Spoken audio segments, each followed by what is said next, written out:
સુરેન્દ્રનગરમાં ધોધમાર વરસાદની વાહન વ્યવહારને અસર થઈ છે। ભારે વરસાદને લઈને કુડાને ધ્રાંગધ્રાથી જોડતો હાઈવે પાણીમાં ગરકાવ છે। રસ્તા પર પાણી ફરી વળતા 15થી વધુ ગામ સંપર્ક વિહોણા બન્યા।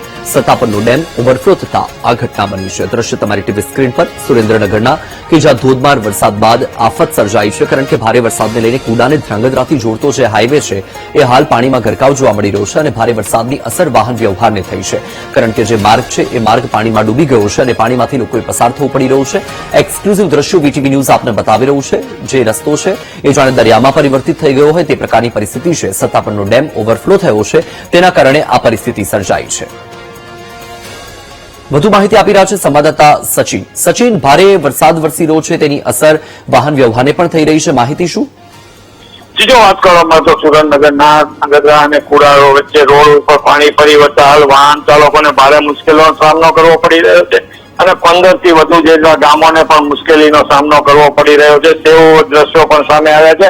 અને હાલ સુરેન્દ્રનગરમાં પડી રહેલ વરસાદને લઈને લોકો અત્યારે ભારે તારાજી અનુભવી રહ્યા છે। હાલ અત્યારે તો સમગ્ર વિસ્તારમાં, નીચાણવાળા વિસ્તારમાં ઘરોમાં પણ પાણી ભરાઈ ચુક્યા છે। જી, માહિતી બદલ આભાર સચિન।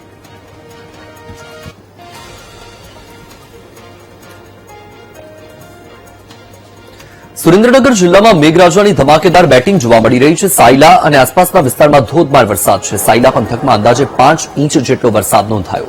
સાયલા, નવા સુદામડા, થોરિયારી, કેરાળા સહિતના વિસ્તારોમાં વરસાદ છે, ત્યારે ભારે વરસાદથી ખેતરોમાં પાણી ભરાતા પાકને નુકસાનની ભીતિ પણ સેવાઈ રહી છે। સતત વરસાદને પગલે નીચાણવાળા વિસ્તારોમાં પાણી ભરાઈ ગયા। દ્રશ્ય તમારી ટીવી સ્ક્રીન પર।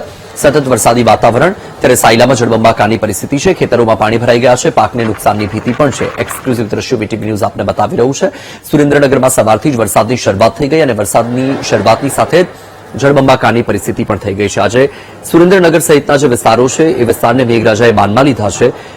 મેઘરાજાની ધમાકેદાર બેટિંગ જોવા મળી રહી છે। અંદાજે 5 ઇંચ જેટલો વરસાદ સાયલામાં પડી ચૂક્યો છે અને તેની સાથે જ ખેતરો જળતરબોળ થઈ ગયા છે, માર્ગ પર પાણી ફરી વળ્યા છે, નીચાણવાળા જે વિસ્તારો છે એ જળમગ્ન બન્યા છે। સુરેન્દ્રનગરના સાયલામાં મોડી રાતથી ધીમી ધારે જે વરસાદ વરસી રહ્યો હતો, જેને લઈને સાયલામાં પાણીના દ્રશ્યો જે છે તે સામે આવ્યા છે અને ખેતરોમાં પણ પાણી ભરી દેવામાં આવ્યા છે। તમે ખેતરના લાઈવ દ્રશ્યો પણ જોઈ શકો છો કે ભીષણ સમાજે ખેતરોમાં પાણી ભરાણા છે તે પણ જોઈ શકો છો। જે કપાસ પર જેવા ખાતોમાં પણ પાણી છે ડૂબી રહ્યા છે। આ લાઈવ દ્રશ્યો છે, જેને લઈને ખેડૂતોમાં પણ ચિંતાનો માહોલ જે છે સર્જાયો છે। સાયલામાં જે વરસાદ વરસી રહ્યો હતો, જેને લઈને જે 5 ઇંચ જેટલો વરસાદ પણ સાયલામાં વરસ્યો છે અને ખેડૂતોને ચિંતાનું મોજું છે કે જો વધુ વરસાદ વરસશે તો ખેડૂતોનો જે પાક, જે ઉભો પાક છે તે નુકસાન થવાની ભીતિ પણ સેવાઈ રહી છે। Paresh Patel, VTV news, Surendranagar. સુરેન્દ્રનગરની જીવાદોરી સમાન ભોગાવો 2 ડેમ છલોછલ ભરાયો છે। ઉપરવાસમાંથી સતત પાણીની આવક થતા ડેમ ઓવરફ્લો થયો છે। સુરેન્દ્રનગર, વઢવાણ, જોરાવરનગર, રતનપર સહિત અનેક ગામ એલર્ટ પર છે। શિયાણી, રામરાજપર, પરનાળા અને જાંબુ ગામના લોકોને સાવચેત રહેવા માટે અનુરોધ। નીચાણવાળા અને નદી કાંઠાના ગામને સતર્ક રહેવાની સૂચના છે। વહીવટીતંત્ર સતત પરિસ્થિતિ પર નજર રાખી રહ્યું છે। હાલમાં જે દ્રશ્ય તમારી ટીવી સ્ક્રીન પર તમે જોઈ રહ્યા છો, સતત વરસાદી માહોલ અને વરસાદી માહોલ બાદ જળભરાવની પરિસ્થિતિ છે। સુરેન્દ્રનગરના આ દ્રશ્ય છે જ્યાં ભોગાવો 2 ડેમ ઓવરફ્લો થઈ ગયો છે અને તેની સાથે જ આ જે દ્રશ્ય કે જ્યાં નીચાણવાળા વિસ્તારો છે ત્યાં પાણી ભરાઈ ગયા છે, રસ્તા પર પાણી ફરી વળ્યા છે, ડેમમાં સતત પાણીની આવક પણ યથાવત રહી છે। સમાચાર સુરેન્દ્રનગરથી, જ્યાં સુરેન્દ્રનગરમાં 4 ઇંચ વરસાદમાં જળબંબાકાર। ભારે વરસાદને લઈને શહેરના વિવિધ વિસ્તારમાં પાણી ભરાઈ ગયા। નીચાણવાળા વિસ્તારની સોસાયટીમાં ઘરમાં પાણી ભરાયા। ઘરમાં વરસાદી પાણી આવતા ઘર વખરીને નુકસાન।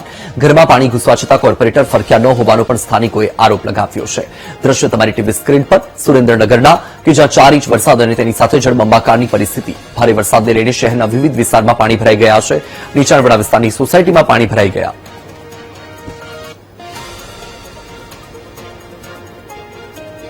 તો સુરેન્દ્રનગરમાં સતત વરસાદી વાતાવરણ છે। સવારથી જ વરસાદ પડી રહ્યો છે અને વરસાદની સાથે જળબંબાકારની પરિસ્થિતિ પણ સર્જાઈ છે।